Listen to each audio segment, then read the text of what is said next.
Punya kamar tidur ala ruang angkasa gini mungkin impian kita semua waktu kecil. Tapi pernah gak sih kita penasaran apa yang bikin mereka bisa nyala dalam gelap? Dan apa jadinya kalau zat kimia yang ada di dalamnya itu kena kulit atau ketelan?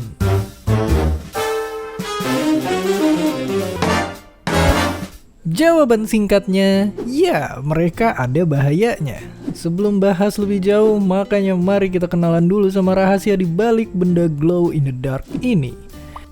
Ini dia dua zat yang bikin sebuah benda nyala dalam gelap, tapi masing-masing punya fungsi yang berbeda. Fosfor ngehasilin proses ini, yang bikin cahaya bisa kelihatan dalam jangka waktu lama. Kayak stiker di kamar kita ini, mereka gunain fosfor yang ibaratnya bisa nge-charge ketika kena cahaya dan akhirnya kelihatan nyala pas remang-remang.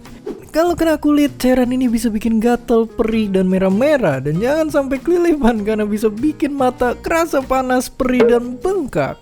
Sedangkan radium bisa mancarin cahaya dalam gelap lewat proses ini.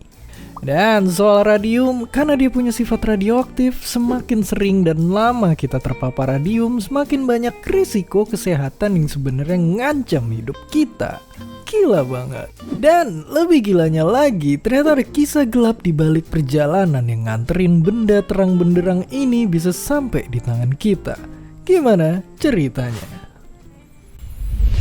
Konsep glow in the dark sebenarnya udah ada dari zaman Perang Dunia Pertama. Para tentara pakai jam tangan kayak gini supaya bisa tetap ngeliat waktu pas sembunyi. Disinilah cerita menyedihkannya bermula. Saat itu, perusahaan radium buat jam tangan tadi ngeeksploitasi buruh perempuan buat ngecatin zat ini. Mereka belum sadar kalau zat ini radioaktif alias bahaya kalau terpapar manusia. Parahnya, perusahaan ini nyuruh pekerjaan ngelakuin teknik jorok dan bahaya kayak gini biar proses ngecatnya makin detail. Hasilnya, banyak pekerjanya yang jatuh sakit dan akhirnya meninggal. Karena banyak makan korban, akhirnya penggunaan zat ini mulai dilarang beberapa tahun kemudian. Ngomong-ngomong soal glow in the dark, bukan cuma benda buatan manusia. Ada juga beberapa hewan yang punya skill ini buat nyari makan atau ngelindungin diri. Mereka bisa nampilin cahaya karena proses ini, yaitu ketika molekul luciferin di tubuh mereka bereaksi sama oksigen. Pada akhirnya kita mesti bersyukur karena kemajuan teknologi sampai hari ini bikin peneliti bisa nemuin alternatif zat lain yang lebih aman buat bikin benda-benda jadi glow in the dark.